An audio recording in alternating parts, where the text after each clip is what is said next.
কার্তিক কাঞ্জি। Hello everyone, কেমন আছো সবাই? আশা করছি সবাই খুব ভালো আছো। শম্পা লাইফস্টাইল থেকে সবাইকে স্বাগত জানাই। দেখো এটা কি বলো তো, ধান গাছ। এটা কিন্তু ধান গাছই। এটাকে বীজ ফেলা হয়েছে আর ধান গাছ কিন্তু করানো হয়েছে।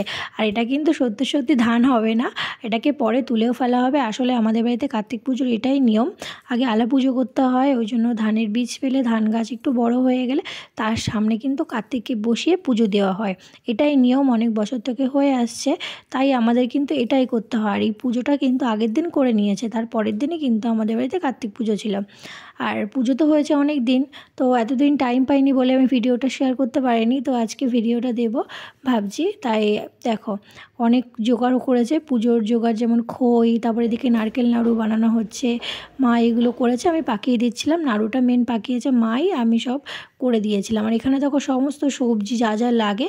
আর আমাদের পরের দিনের না, ওই যে হাঁড়ির চালের ভাত হয়, যেটা সবজি ভাত সব রকম সিদ্ধ, ওইগুলো কিন্তু আমাদের করতে হয়। ওই যে কলসিটা দেখছো, ওর ভিতরে সব রকমের চাল সবজি দেওয়া হবে, ঠাকুরের পাশে আর কি পুজো দেওয়া হবে। ওই বাংলাদেশি যেভাবে কার্তিক কাঞ্জি, কার্তিক ঠাকুর, কার্তিক আসবে।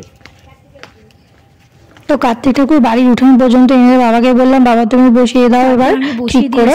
তারপর বাড়ির পাশে যেহেতু বানানো হয় তার জন্য আমাদের দূরে যেতে হয়নি। আর আমাদের বাড়িতে কেউ কার্তিক ফেলবেও না, কারণ আমাদের প্রত্যেক বছরই হয়ে থাকে পুজোটা। তারপর সন্ধে তো হয়েছিল, পুজো না হতে অনেক টাইম লেগেছে, পুরো 10টার পর এসছে। আমি অপেক্ষা করেছিলাম ঠাকুরমশাই কখন আসবে, আর প্রচুর লেট করেছে পুজো হতে। আর কি করা যাবে, পুজোটা অবশ্যই শুরু হয়ে গেল। চলো খেয়ে দিয়ে আবার আসবো।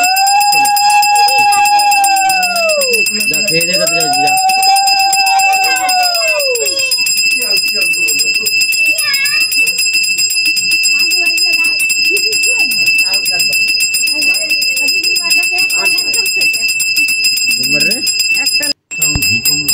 ভালো করে নো দিয়ে ছাড়।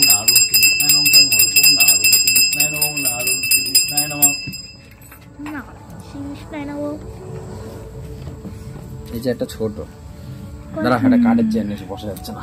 তুলসী পত্র নম নারুম শ্রী বিষ্ণায় ওম নারুম শ্রী বিষ্ণায় নম ওম এস সাচন পুষ্প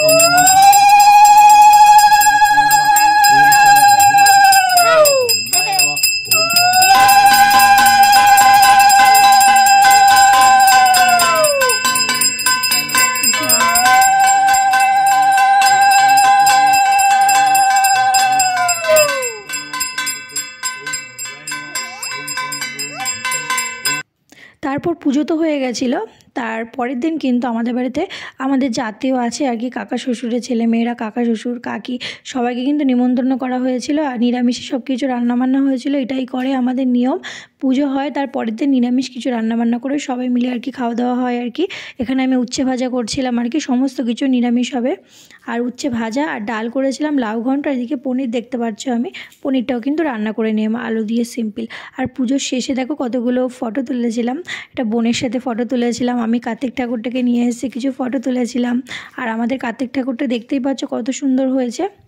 আর আমাদের বাড়িতে প্রত্যেক বছরই কিন্তু পুজোটা হয়, ওই জন্য আমাদের বাড়িতে কেউ কার্তিকটা ফেলে না। আমাদের বাড়িতে প্রত্যেক বছরই হয়ে আসছে পুজোটা। আর কার্তিক ঠাকুরের পাশে বসে কিন্তু একটু ফটোও তুলে নিয়েছিলাম আমি। আর আমাদের কার্তিক ঠাকুরটা কেমন হয়েছে তোমরা কিন্তু জানিও, ঠিক আছে? আর বোনের সাথে একটু ফটোও তুলে নিলাম। তো এই পর্যন্ত ভিডিওটা, টাটা।